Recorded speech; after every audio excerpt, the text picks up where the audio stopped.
ಅಂದು ಹುಣ್ಣಿಮೆಯ ರಾತ್ರಿ. ನಗರದ ಮಧ್ಯಭಾಗದಲ್ಲಿರುವ ಆ ಸುಂದರವಾದ ಎರಡಂತಸ್ತಿನ ಮನೆ ಹುಣ್ಣಿಮೆಯ ಚಂದ್ರನ ಬೆಳಕಿಗೆ ಪಳಪಳನೆ ಹೊಳೆಯುತ್ತಿದೆ. ಈ ಮನೆಯನ್ನು ಸುರೇಶ ತನ್ನ ಪ್ರೀತಿಯ ಮಡದಿ ಶ್ವೇತಾಳ ಹುಟ್ಟು ಹಬ್ಬದ ಉಡುಗೊರೆಯಾಗಿ ಕೊಡಲು ಖರೀದಿಸಿದ್ದ.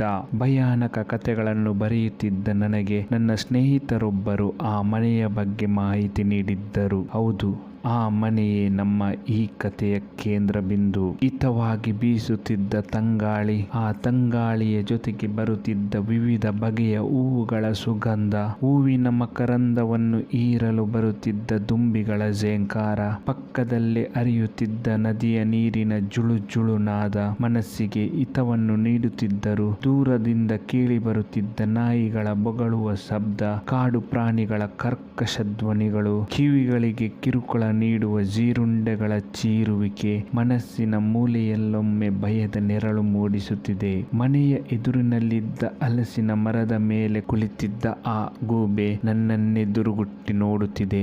ದೆವ್ವಗಳನ್ನು ಕಾಲ್ಪನಿಕವಾಗಿ ಚಿತ್ರಿಸುತ್ತಿದ್ದ ನನಗೆ ಇಂದು ಮೊದಲ ಬಾರಿಗೆ ದೆವ್ವದ ಇರುವಿಕೆಯ ಅನುಭವ ಆದಂತಾಗಿ ನಡುಕ ಉಂಟಾಗಿತ್ತು. ಮನೆಯ ಎದುರಿನಲ್ಲಿ ನಿಂತಿದ್ದ ನನಗೆ ವಾಪಸ್ ಹೋಗೋಣ ಎಂದೆನಿಸಿದ್ದರೂ ಏನೋ ಒಂದು ಮೊಂಡು ಧೈರ್ಯ ಮಾಡಿ ಮನೆಯ ಒಳಗೆ ಹೋಗುವ ನಿರ್ಧಾರ ಮಾಡಿದೆ. ಅದೇ ನಾನು ಮಾಡಿದ ತಪ್ಪು ಅನಿಸುತ್ತೆ. ಹೌದು, ಆ ಮನೆಯ ಬಳಿಗೆ ಬಂದಾಗ ನನಗೆ ಒಂದು ಅಚ್ಚರಿ ಕಾದಿತ್ತು. ಆ ಮನೆಯಲ್ಲಿ ಕೆಲವು ತಿಂಗಳುಗಳಿಂದ ಯಾರೂ ವಾಸವಾಗಿಲ್ಲ ಎನ್ನುವುದು ನನಗೆ ಸಿಕ್ಕಿರುವ ಮಾಹಿತಿ. ಆದರೆ ಮನೆಯ ಒಳಗಿನಿಂದ ಮಂದವಾದ ಬೆಳಕು ಕಾಣಿಸುತ್ತಿದೆ. ಬಹುಶಃ ಅದು ಕ್ಯಾಂಡಲ್ನ ಬೆಳಕು ಅನ್ನಿಸುತ್ತೆ. ಕಾಲಿಂಗ್ ಬೆಲ್ ಒತ್ತಿದೆ. ಇಲ್ಲ, ಅದು ವರ್ಕ್ ಆಗುತ್ತಿಲ್ಲ. ಬಾಗಿಲು ಬಡಿದೆ. ಒಳಗಿನಿಂದ ಬರ್ತಾ ಇದ್ದೀನಿ ಎನ್ನುವ ಹೆಣ್ಣು ಧ್ವನಿಯೊಂದು ಕೇಳಿಸಿತು. ಮೆಲ್ಲನೆ ಬಾಗಿಲು ತೆರೆದಾಗ ಎದುರಿನಲ್ಲಿ ಸುಂದರವಾದ ಕನ್ಯೆಯೊಬ್ಬಳು ನಿಂತಿದ್ದಾಳೆ. ಬಾಗಿಲು ತೆರೆಯುತ್ತಿದ್ದಂತೆ ಮಲ್ಲಿಗೆಯ ಪರಿಮಳ ಮೂಗಿಗೆ ಬಡಿಯಿತು.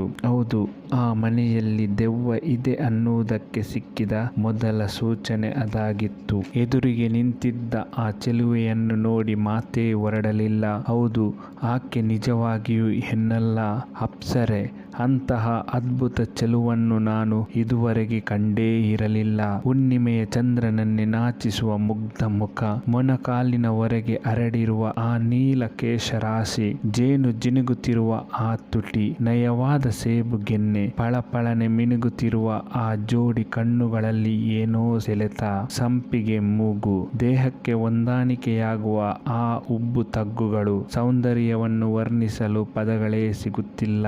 ಯಾರು ಬೇಕಾಗಿತ್ತು ಎಂದು ಕೇಳಿದ ಆ ಮಧುರ ಧ್ವನಿಗೆ ವಾಸ್ತವಕ್ಕೆ ಬಂದ ನಾನು. ನನ್ನ ಬೈಕ್ ಹಾಳಾಗಿದೆ, ಬೆಳಗಾಗುವವರೆಗೆ ಈ ಮನೆಯಲ್ಲಿ ಇರಲು ಅವಕಾಶ ಕೊಡುತ್ತೀರಾ ಎಂದಾಗ ಆಕೆ ಸಂತೋಷದಿಂದ ಒಪ್ಪಿ ಒಳಗೆ ಬರಲು ಹೇಳಿದಾಗ ಆ ಮನೆಯೊಳಗೆ ಹೋದೆ. ಮನೆಯೊಳಗೆ ಮೈ ಕೊರೆಯುವ ಚಳಿ. ಹೌದು, ಖಂಡಿತವಾಗಿಯೂ ಈ ಮನೆಯಲ್ಲಿ ದೆವ್ವವಿದೆ. ನಕಾರಾತ್ಮಕ ಶಕ್ತಿಗಳು ಇರುವ ಕಡೆ ಚಳಿ ಜಾಸ್ತಿ ಇರುತ್ತದೆಯಂತೆ. ನನ್ನ ದೇಹದಲ್ಲಿ ಭಯದ ಕಂಪನ ಶುರುವಾಗಿತ್ತು. ಬಿಸಿ ಬಿಸಿ ಕಾಪಿ ಕುಡಿಯಿರಿ, ಚಳಿ ಕಡಿಮೆಯಾಗುತ್ತೆ ಎನ್ನುತ್ತಾ ಆಕೆ ಕಾಪಿ ನೀಡಿ ಮುಖ ನೋಡಿ ಮುಗುಳು ನಕ್ಕಾಗ ನನ್ನ ಎದೆ ಜಲ್ ಎಂದಿತು. ಮನಸ್ಸು ಪ್ರೇಮಲೋಕದಲ್ಲಿ ತೇಲಾಡಿತು. ಆದರೆ ಆಕೆ ಪ್ರೇತ ಆಗಿದ್ದರೆ? ಹೌದು, ಮೋಹಿನಿ ಯಾವಾಗಲೂ ಯುವಕರನ್ನು ಪಟಾಯಿಸಿ ರಕ್ತ ಕುಡಿಯುತ್ತದೆಯಂತೆ. ಮನಸ್ಸಿನಲ್ಲಿ ದೇವರನ್ನು ಪ್ರಾರ್ಥಿಸಿದೆ, ಧೈರ್ಯ ಮಾಡಿ, ಈ ಮನೆಯಲ್ಲಿ ಬೇರೆ ಯಾರು ಇಲ್ವಾ ಎಂದಾಗ ಆಕೆ ತನ್ನ ಬಲಬದಿಗೆ ಕೈ ತೋರಿಸಿದಳು. ಆ ಕಡೆ ನೋಡಿದೆ. ನನ್ನ ಎದೆ ಹೆದರಿಕೆಯಿಂದ ಜೋರಾಗಿ ಬಡಿಯಲಾರಂಭಿಸಿತು. ಅಲ್ಲಿ 2 ಫೋಟೋಗಳು ನೇತಾಡುತ್ತಿವೆ. ಆದರೆ ಅದು ಯಾರ ಫೋಟೋ ಎಂದು ಸರಿಯಾಗಿ ಕಾಣಿಸುತ್ತಿಲ್ಲ.